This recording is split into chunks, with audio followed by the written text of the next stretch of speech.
In the year 1100, if you stood on the banks of the Mississippi River near what is now St. Louis, Missouri, you would have seen a skyline.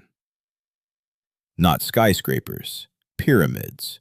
Over 120 earthen mounds, the largest one rising 100 feet into the sky, built entirely by hand, one basket of dirt at a time. A city of more than 10,000 people, with plazas the size of football fields, a society more populous than London at the time. We call it Cahokia. And less than 200 years later, it was completely empty. No war destroyed it, no epidemic swept through it, no invading army burned it to the ground. The largest city ever built in pre-Columbian North America simply emptied out.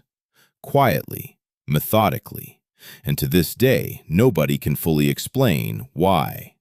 This is the story of a civilization that disappeared in slow motion, and what it might be trying to tell us about our own. To understand how strange Cahokia's disappearance is, you first have to understand how strange its existence was in the first place. Around 1050 CE, something happened near the confluence of the Mississippi and Missouri rivers that archaeologists still struggle to fully explain. A modest farming settlement transformed, in the span of a single generation, maybe even less, into a fully planned city. This wasn't gradual growth. The evidence suggests a deliberate redesign, existing houses torn down, the natural landscape leveled and reshaped, new neighborhoods laid out on a precise grid aligned with the cardinal directions and astronomical events. Someone, a ruler, a council, a religious movement, had a vision, and an entire population mobilized to build it almost overnight. At its peak, Cahokia covered more than 5 square miles. Its central pyramid, now known as Monk's Mound, contained over 22 million cubic feet of hand-carried earth, making it, even today, one of the largest pre-modern earthworks in the Americas. Around the city, archaeologists have found evidence of a massive wooden circle of posts aligned to track the solstices, a structure now nicknamed Woodhenge. This wasn't just a city. It was a city built around astronomy, ritual, and a level of social coordination that historians once assumed was impossible for a society without writing, without the wheel, and without large domesticated animals. And then, just as suddenly as it rose, Cahokia began to fall apart. Here's where the story gets genuinely unsettling. This wasn't a sudden collapse. It was a long, uneven decline that played out over roughly 150 years, and the evidence suggests the people living through it had no idea where it would end. By around 1200, signs of stress start appearing in the archaeological record. A massive defensive wall, nearly 2 miles long, built from an estimated 20,000 log posts, was constructed around the central precinct.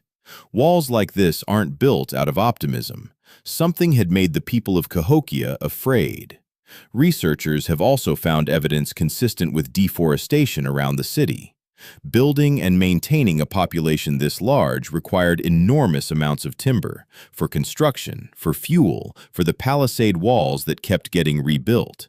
Pollen records from nearby lakes suggest the surrounding forest thinned dramatically during Cahokia's peak years, which may have triggered erosion, flooding, and unpredictable harvests. Then there's the climate angle. Around the 1200s, a period of increased flooding and shifting weather patterns, possibly linked to broader climate instability across North America during this era, appears in the regional record. For a city this size, dependent on intensive maize agriculture in the floodplain, even modest disruptions to the growing season could have meant the difference between abundance and famine. But here's what makes Cahokia different from a simple story of environmental collapse. The population decline appears to have started before the clearest evidence of ecological stress.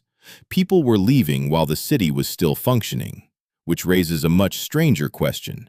What if the environment wasn't the cause, but a symptom of something else falling apart first? This is the part of the story documentaries often skip, but it might be the most important piece of the puzzle. In several of Cahokia's mounds, archaeologists have uncovered mass burials containing the remains of dozens of young women interred together in what appear to have been single, coordinated events. Evidence interpreted by many researchers as ritual sacrifice, tied to the city's cosmology and the authority of its ruling elite. This detail matters not because it's shocking, but because of what it implies about Cahokian society in its final century. Increasingly rigid hierarchy, increasingly costly displays of power and ritual obligation. The kind of social pressure that, in complex societies throughout history, tends to fracture from the inside before any outside force ever arrives. Some archaeologists, including researchers like Timothy Pauketat, have proposed that Cahokia may have functioned less like a single unified kingdom and more like a religious and political experiment, a society held together by belief, ceremony, and the charisma of its leadership, rather than by the kind of bureaucratic structure that gives empires staying power over centuries. If that's true, then Cahokia's fragility wasn't a flaw added later. It might have been built into its foundations from the very beginning. A city that could rise in a single generation through sheer collective will could just as easily come apart once that will began to fracture. By 1350, the mounds still stood, the plazas were still there, but almost everyone was gone. Here's the detail that changes how you should think about this entire story. Cahokia wasn't a civilization that was destroyed. Its people simply left, and they didn't vanish. Genetic, linguistic, and archaeological evidence connects the broader Mississippian culture that built Cahokia to numerous indigenous nations that exist today, including communities among the Osage, the Quapaw, and other Siouan-speaking peoples of the central United States who carry oral traditions connected to this region and its mound-building past. So this isn't a story about a lost civilization in the way that phrase usually gets used, implying total extinction, total mystery, an answer we'll never find. It's something more specific and, in some ways, more human. A story about a society that built something extraordinary, pushed the limits of what their environment and their social structure could sustain, and ultimately made the very ordinary choice, at scale, to walk away and rebuild somewhere else. The mystery isn't what happened to the people. It's why an entire population, generation by generation, decided that staying was no longer worth it, and what that decision can tell us about the invisible threshold every complex society eventually approaches. Today, Monk's Mound still stands outside St. Louis, a UNESCO World Heritage Site, mostly empty of visitors, dwarfed in the distance by the very different skyline of a very different city across the river. Cahokia didn't fall in a single dramatic night. There was no final battle, no last stand, no burning city to mark the ending. There was just, slowly, an empty plaza, an unused mound, a family that decided not to plant this year's field and instead walked toward the horizon.